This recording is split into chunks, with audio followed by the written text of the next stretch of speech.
আর কত আর কত সহ্য করতে হবে আমাকে? আমি কতবার বলবো আমার ছেলে সবকিছু আমি একা একাই করতে পারবো? দয়া করে তোমার এই তদারকিটা বন্ধ করো। দেবী, আলো যেটা বলছে সেটা করো। ও খাইয়ে দিক। তোমার সাথে আমার কথা আছে। দরজা বন্ধ করে মা আর বোনের সঙ্গে কথাটা পরে বলো। দেবী, যেটা বলছি সেটা করো। দেবী, অনেক সহ্য করেছি, আর কিন্তু নিজেকে সামলাতে পারছি না। মাথা গরম হয়ে গেলে কি করতে পারি সেটা আশা করি তুমি ভুলোনি। বড়দা, আপনি সবার সামনে দিদিভাইকে কি বলছেন? দিদিভাই, তুমি বোতলটা ধরো, ওকে খাইয়ে দাও। না,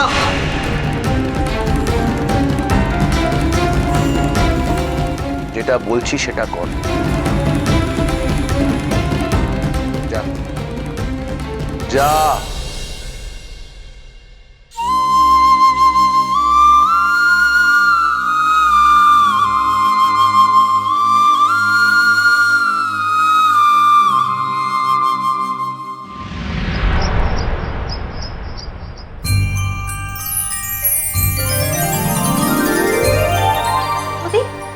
ছোট বৌদি, দেখো না, ইচ্ছে ভাইয়ের একটা নতুন নাম রেখেছে। অর্ক দাদা বলছে ও কুট্টু। কুট্টু? সেটা তো খুব মিষ্টি নাম। হ্যাঁ, কিন্তু দেখো না, ইচ্ছের নাকি নামটা পছন্দই হচ্ছে না। ও তো ভাই, ওর নাম কুট্টু কেন হবে? আরে বাবা, ডাকনাম ওরকমই হয়। মা, আমার ডাকনাম কি? ওর দুটো নাম কেন হবে?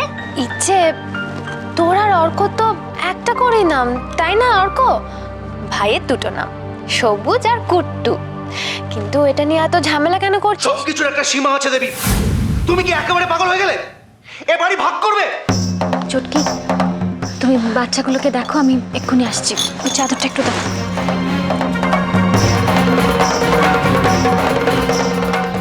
কি হয়েছে?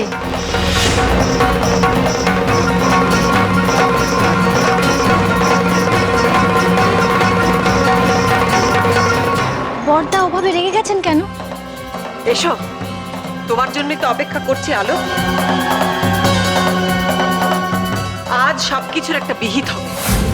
দেবী, আমি বারণ করছি কিন্তু। হ্যাঁ, আমি তোমাকে বারণ করছি, পাগলামো করা বন্ধ করো। তুমি চুপ করবে? আমি তো বলেছি আলোর সঙ্গে আমার কিছু কথা আছে, আর যা হবে সকলের সামনে। কি হয়েছে দিদিভাই, বলবে তো? তুমি যেভাবে আমার অধিকার কেড়ে নিচ্ছ, যেভাবে সকলের সামনে আমাকে নীচ জঘন্য প্রমাণ করছো, আমাকে মা হতে দিচ্ছ না, আমি আর সহ্য করতে পারছি না। এটা আর চলবে না, বুঝতে পেরেছো? মৈত্র পরিবার আজ ভাগ হচ্ছে আলো, আর শুধুমাত্র তোমার জন্য। কি? আরে কি বলছো তুমি? কিসের ভাগ? শর্মি,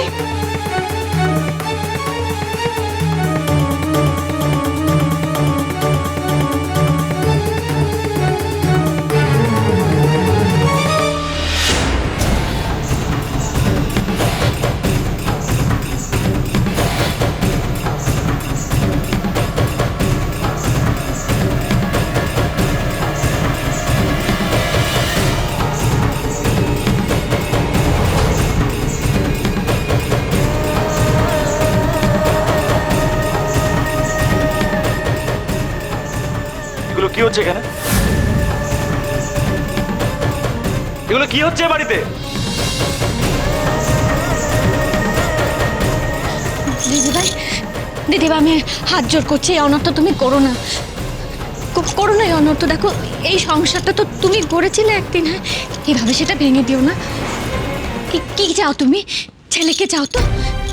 আমি তোমাকে কথা দিচ্ছি, ছেলের ওপর কোনো দাবি আমি করবো না। আমি তোমাকে কথা দিচ্ছি, শুধু মাঝে মাঝে ওকে একটু দেখতে দিও, তাহলে হবে। আমি কথা দিচ্ছি। ছোট বৌদি, ও না আমার কাছে থাকতে চাইছে না, তুমি ওকে ধরো। খবরদার আলো। শর্মি, তুই এক্ষুনি ওকে নিয়ে ঘরে যা, এক্ষুনি। আমি দিকটা সামলে আসছি, যা। শোনো, একটু সাবধানে, পড়ে যেতে পারে, একটু সাবধানে। ঠাকুর, এসব কি হচ্ছে বাড়িতে? ঠাকুরকে আর কত দোষ দেবে তুমি আলো? আজ এই বাড়িতে যা হচ্ছে যা হচ্ছে সমস্ত কিছুর জন্য দায়ী তুমি একা। শুধু আজ বলে নয়, যবে থেকে তুমি এখানে এসেছো আমরা অনেক কিছু সহ্য করেছি তোমার জন্য। আর এখন তুমি এই পরিবারের সঙ্গে সব থেকে নোংরা খেলাটা খেলছো। আর সবাই তো বুঝতেই পারছে, সবাই দেখতেও পাচ্ছে যে তোমার আর ছোট্ট ঠাকুর সম্পর্কে একটা দূরত্ব এসেছে আলো। সবাই বুঝতে পারছে।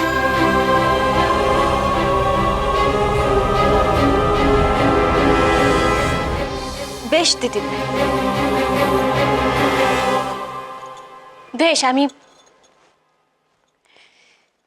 সবটা মেনে নিচ্ছি, কিন্তু আমার একটা প্রশ্নের উত্তর দেবে?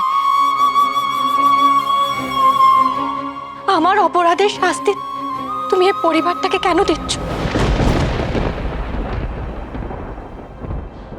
এবারে সকলে তোমাকে চেনে দিদিভাই, তুমি এটা করতে পারো না। তুমি বাবা বাবা বাবা কি হয়েছে বাবা? বাবা সত্যি করে কাটলে তো ভাই ভাই রাস্তাটাকে ঘুরি। এটা খুব দরকার ছিল দেবী। হ্যাঁ, বাবার যদি কিছু হয় না দেবী। ডাক্তার ডাকনের দরকার নাই। বাবা আস্তে আস্তে আস্তে আস্তে আস্তে। সারা বাদে আমি এখনো মরি নাই, নিজের সামলাইতে পারুম আমি। বড় বৌমা, এইটা কি তোমার শেষ সিদ্ধান্ত?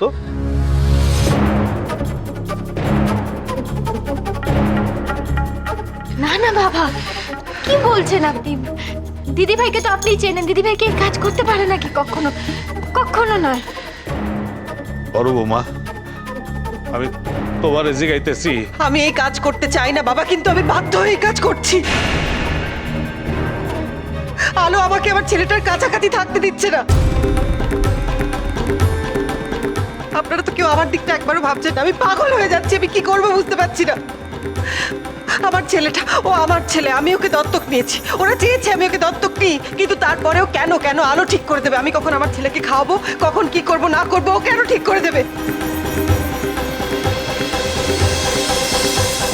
আমি চেয়েছিলাম আমার ছেলেটাকে নিয়ে বাড়ি ছেড়ে চলেই যাব, কিন্তু না দিদিভাই, কি বলছো তুমি? তুমি বাড়ি ছেড়ে যাবে না, তুমি বাড়ি ছেড়ে যাবে না, একদম যাবে না। তাহলে এখন কি হইব? আমি বাইচে থাকতে হাড়ি আলাদা হইব?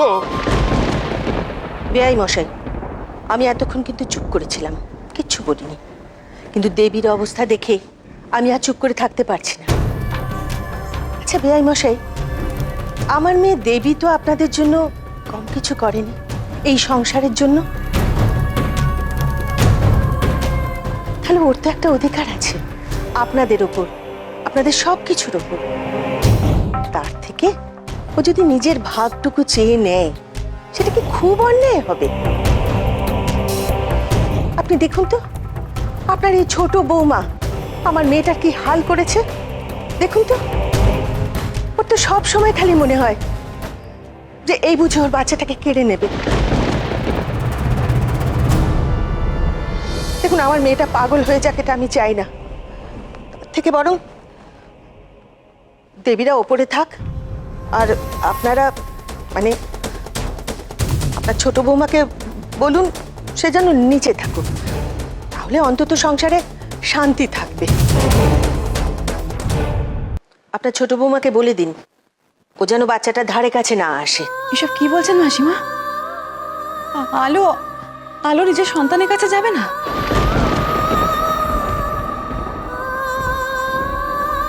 এমনকি নিজের ঘরটাও ছেড়ে দেবে?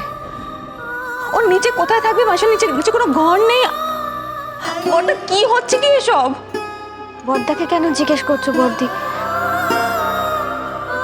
বর্দা তো এ ব্যাপারে কিছুই জানে না। ও দিদিভাই, দিদিভাই, আমি যদি ওপর তলায় না যাই তাহলে তুমি ভাগাভাগিটা বন্ধ করবে তো? না না, এই অন্যায়, এই অন্যায় আমি হইতে দেব না। কিসের অন্যায় বাবা? এটা তো ঠিক যে এতদিন ধরে দিদিভাই এই পরিবারের জন্য অনেক কিছু ত্যাগ করেছে, ঠিক তো এটা?